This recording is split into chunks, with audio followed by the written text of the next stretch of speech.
Hello, Jamin Mayer with Parker Tree Service, Longmont, Colorado. This is late October 2020, the year of not so funness. Anyway, what I wanted to talk about is stress in trees, and then particularly this is from an ash tree, and this is a branch that's under stress.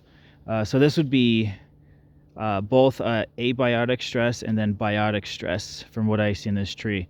I've been climbing the tree, so I know this tree is under attack from number one, emerald ash borer, and then two, I just know with temperature fluctuations around here are pretty nuts. There's been some extreme temperature fluctuations. What I mean is the overnight low and the overnight highs, the averages, and then spikes when we have like a polar vortex type thing. Nonetheless, stress. And then what I want to show you is the topic of, some people ask, how do you know if something's dead or alive in a tree when you are pruning it? To me, it's very simple. We can see it, right? Of course, that's not so simple if you can't see it from the ground or from far away. And the key is we're very close when we're working, right? We're typically right here, just from our eyeballs to our hands. What is that, like a couple inches, 20 inches away from our face? That's the short end of the stick, but as far as that answer goes, it gets a little bit more complicated as branches are further out and away from us. It also gets complicated as you look up into a gray sky. Why is that complicated? Gray, we'll call it even gray, white. Well, then the branches look like they're black. So now to me it looks like a contrast between black and white, right? But when I'm up in the crown and I'm in the tree, I'm on top of a tree branch and I'm looking down on the object that I'm looking at, which is a tree branch. So, wow, look at that. All of a sudden we got color back again, right? Oh, look at this. Watch. So what I'm getting at is sometimes we can do a scratch test, and for this example, I don't scratch that deep. I may only scratch about that deep. It's deep enough to see color, but in this example, to prove a point or just talk about a point that I'm talking about, we can see color, right? So there's another scratch test here. And then over here I can see necrotic tissue. How do I know it's necrotic? Well, experience is the first giveaway for me. The second thing is, for an inexperienced person, now you're trained because now you know, is you can see this kind of reddish discoloration. Over here there's more of a green, like an olive green color. That's healthy tissue. That's dead tissue. It's necrotic. It's dying. So that's just a topic of how to identify which is dead and alive in a tree. The other thing is, if I look at this twig, right, I see a leaf scar right there, leaf bud scar. And I see, wow, look at that. Can you believe it? It's actually green right there. So green tells me there's color. Well, that was pretty obvious.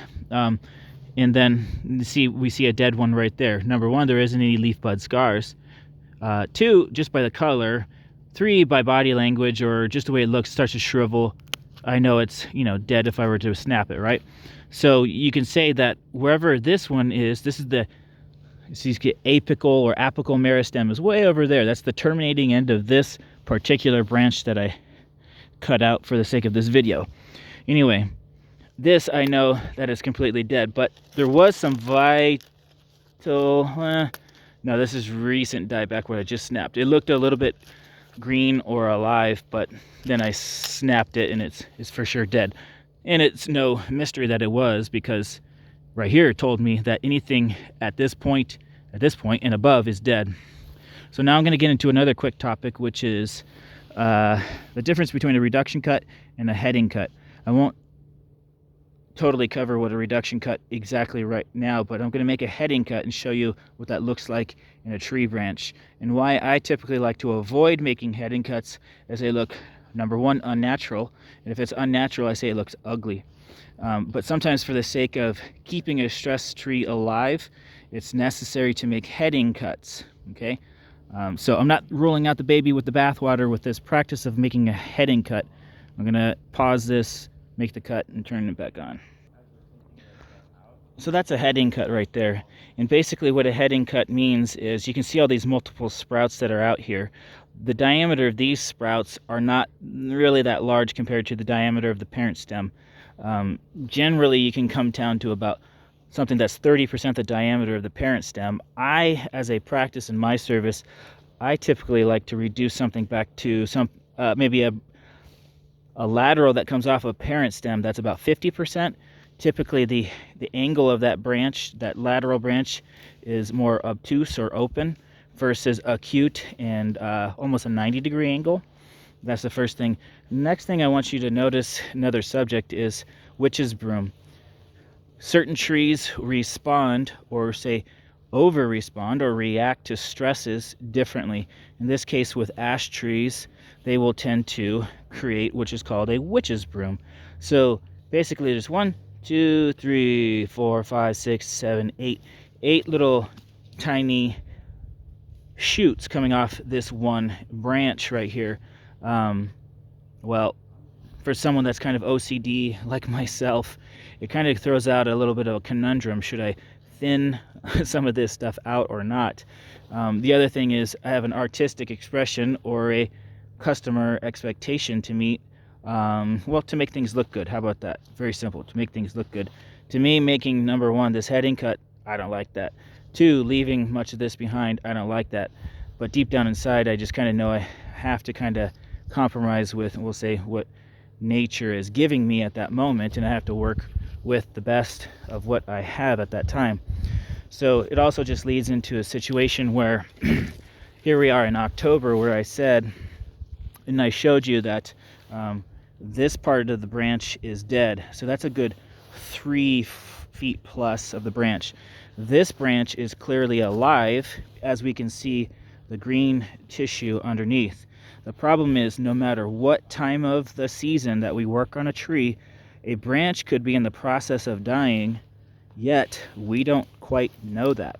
And since we don't quite know that, we have to give the branch or the tree the benefit of the doubt, which means we don't always cut something completely out.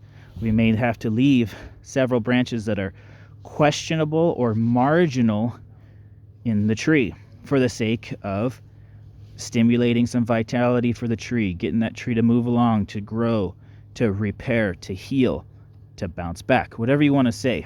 We're giving the tree the benefit of the doubt. So it doesn't really matter what time of the year that we're working in a tree. As far as dead wood, not knowing if it's there or not, we do see it. In fact, it drives me absolutely bonkers when I am trying to work in a tree and I can't see the dead wood because there's still foliage on it.